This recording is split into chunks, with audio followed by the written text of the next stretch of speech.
আমি কাতলা মাছের এত রেসিপি খেয়েছি, কিন্তু তার মধ্যে আমার বেস্ট লাগে কাতলা মাছের এই রেসিপিটা।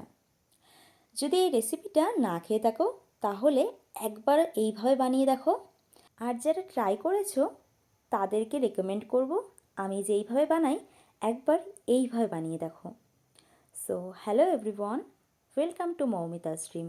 আজকের রেসিপি গন্ধরাজ কাতলা। আমি এখানে 4 পিস কাতলা মাছ নিয়েছি। মাছগুলো ম্যারিনেট করে নেব। তার জন্য মাছের মধ্যে দিয়ে দিয়েছি সামান্য নুন, হাফ চামচ গোলমরিচ গুঁড়ো আর গন্ধরাজ লেবুর জেস্টটা, অর্থাৎ লেবুর সবুজ অংশটা গ্রেটারের সাহায্যে গ্রেট করে দিয়ে দিতে হবে। এবার খুব ভালো মতো করে মাছের গায়ে মাখিয়ে নিচ্ছি এবং মাছটাকে 20 মিনিট রেস্টে রেখে দেব, যাতে মাছের মধ্যে ভালোভাবে ফ্লেভার ঢুকতে পারে। কড়াই গরম করে দিয়ে দিয়েছি খানিকটা রিফাইন্ড অয়েল। তেলটা গরম হয়ে এলে একে একে মাছগুলোকেও দিয়ে দেব।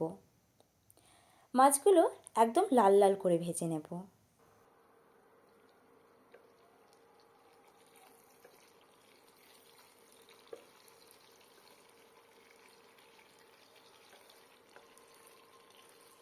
মাছগুলো এক পিঠ ভেজে নিয়েছি, পাল্টে নিয়ে অপর পিঠটাও ভেজে নেব। মাছগুলো ভাজা হতে হতে একটা মশলা বানিয়ে নিই, চলো। মিক্সিং জারে দিয়ে দিচ্ছি সামান্য কাজু আর 4 চামচ টক দই।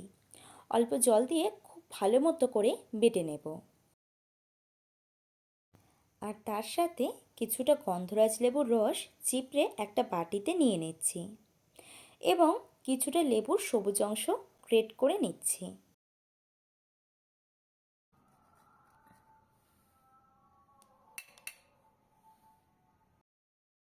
এদিকে মাছগুলোকেও লাল করে ভেজে নেওয়া হয়ে গেছে। মাছগুলোকে আলাদা একটা পাত্রে তুলে রাখবো।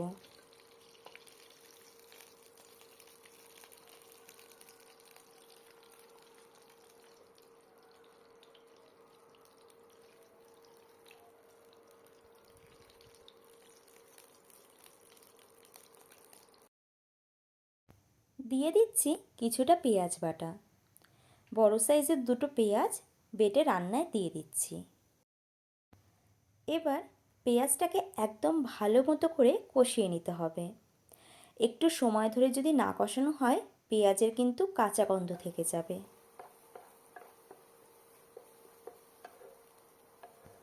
পেঁয়াজটাকে খুব ভালো মতো করে কষানো বা ভাজা যেটাই বলো হয়ে গেছে।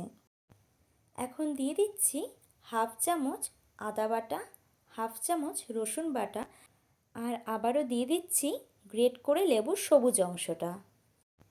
কোনোভাবেই কিন্তু লেবুর সাদা অংশটা দেওয়া যাবে না, না হলে তেতো হয়ে যাবে খাবারটা। এবার মশলাটা 2 মিনিট কষিয়ে নেব, যাতে আদা ও রসুনের কাঁচা গন্ধ বেরিয়ে যায়। দিয়ে দিচ্ছি স্বাদ মতো নুন, সামান্য গোলমরিচ গুঁড়ো, সামান্য চিনি আর যেই কাজু ও টক দই মিক্সিতে পেস্ট করে রেখেছিলাম ওটা দিয়ে দিচ্ছি। এই সময় গ্যাসটাকে কিন্তু একদম লোতে রাখতে হবে, না হলে টক দই ফেটে যাবে। মশলাটাকে খুব ভালো মতো করে মিশিয়ে নেব এবং আবারও কষিয়ে নেব 5 মিনিট। মশলাটা খুব ভালো মতো করে কষিয়ে নিয়েছি আর টক দইটা বেশ তেলও ছেড়েছে। এখন দিয়ে দিচ্ছি 4-5টা কাঁচা লঙ্কা আর 4-5টা গন্ধরাজ লেবুর পাতা। এতে খুব ভালো একটা কিন্তু সেন্ট বেরোবে। পাতা ও লঙ্কাগুলো মশলার সাথে মিক্স করে নিয়ে দিয়ে দিচ্ছি কাজুর বাটি ধোয়া জল আর তার সাথে আরও সামান্য জল।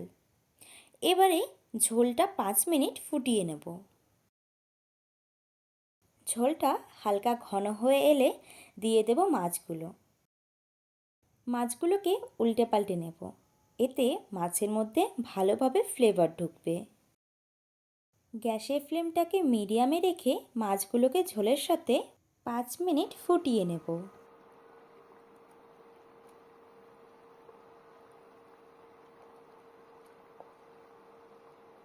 সবশেষে দিয়ে দিচ্ছি সামান্য গরম মশলার গুঁড়ো আর প্রথমে যেই লেবুর রসটা বের করে রেখেছিলাম ওটাও দিয়ে দিচ্ছি। এগুলোকে খুব ভালো মতো করে মাছের সাথে মিক্স করে নেব। ব্যাস তৈরি হয়ে গেল দারুণ স্বাদের গন্ধরাজ কাতলা। গরম গরম ভাতের সাথে দারুণ লাগে এই রেসিপিটা। রিকোয়েস্ট রইল এই রেসিপিটা একবার হলেও বাড়িতে বানাবার জন্য। যদি রেসিপিটা হেল্পফুল হয়ে থাকে তাহলে ভিডিওটাতে একটা লাইক দিয়ে যেও আর চ্যানেলটাকেও সাবস্ক্রাইব করো। দেখা হবে নতুন এক ভিডিওর সাথে। ততক্ষণের জন্য টাটা।